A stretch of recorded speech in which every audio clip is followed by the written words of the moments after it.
So the accuracy and the precision of modern 3D printers for home use is truly amazing.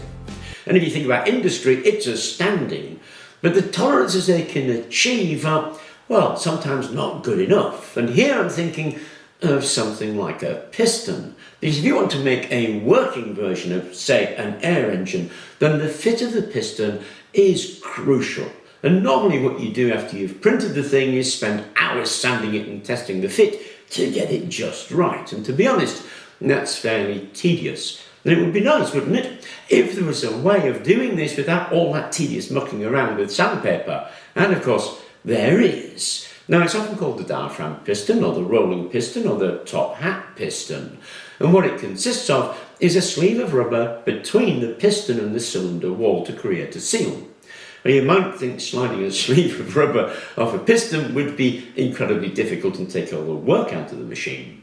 But at the bottom of that rubber sleeve is a tiny bulge like a U-shape, and this unrolls the sleeve, pretty much like taking a long sock off your foot. You unroll it down your leg and off it comes easily. And that's how the diaphragm piston works. Now, I was thinking, how might we be able to produce a version of that that would be relatively easy to make? And of course, we have these things. This is a latex rubber glove, and the fingers look suspiciously like a diaphragm sleeve. So I turned to Tinkercad and drew this up in an attempt to make a version of the rolling piston. The red are sealing clips, the blue is the top, the orange is the piston cylinder, and the bullet shape in green is the piston itself. And it's made like a bullet to sort of resemble a finger. Okay, let's print those off.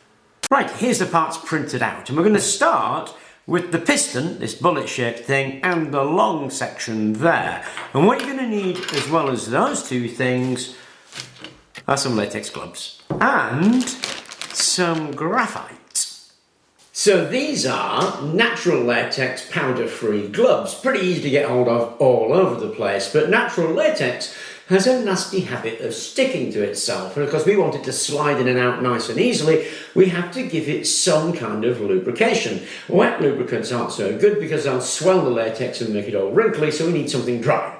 Now, I'm going to use graphite because graphite is really easy to get hold of, and it's used as a lock lubricant by locksmiths, incidentally. So you can get it in powder form easily enough. But you could use other dry lubricants that you can get down at the car shop. But what you do is just dip your hand in the graphite and be generous with it and just work it into the fingers. So you just work it over the fingers of the glove until you've got a nice coating of graphite on all of the glove fingers. When you've done that, peel them off, turn them inside out and blow on them.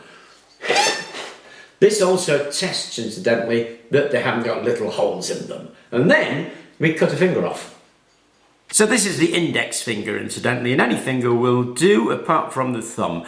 Slide the piston into the index finger with the graphite on the outside. So that it's like that. Then we take the long section, feed it in there, and we want to pull that over that lip so it sits on the other side of the lip. So just go around pulling the glove so that it wraps around. Now what we're looking for is, if I pull the piston out a little bit, can you see that little roll has started to form just there? That's where that U shape is, and that's what we're looking to see. You'll get that if you put that on the same all the way around, then you'll get that. If you tear that finger, you've got 6 others to work from. Once you've got it like that, you take the short section, which is here, slide it over there, and then these two clips can be clipped on to here and the other side to form a seal.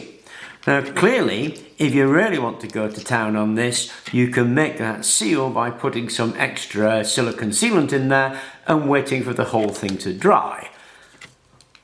There we go. So you've got that. Then we can put the top on, which is right there, and again you can glue this on if you so wish, and that is the piston completed. Now then, if I blow down these holes, we'll see the piston going up and down.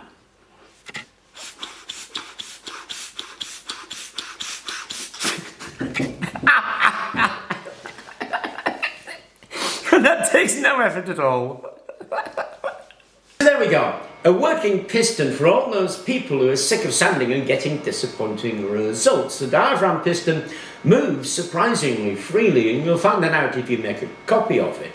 And of course they're renowned for that. They have a very low hysteresis and they respond very easily to low pressures. So I wanted it as a standalone thing. I mean, you can turn this into many a machine. You could make a pump out of it, you could make a compressor out of it, you can make your own engine out of it. But as a standalone thing that you can actually use and print off and put into your own machines, I think it'll be useful for people who have been looking at machines but have been put off by the fact that making pistons with 3D printing is a bit of a pain.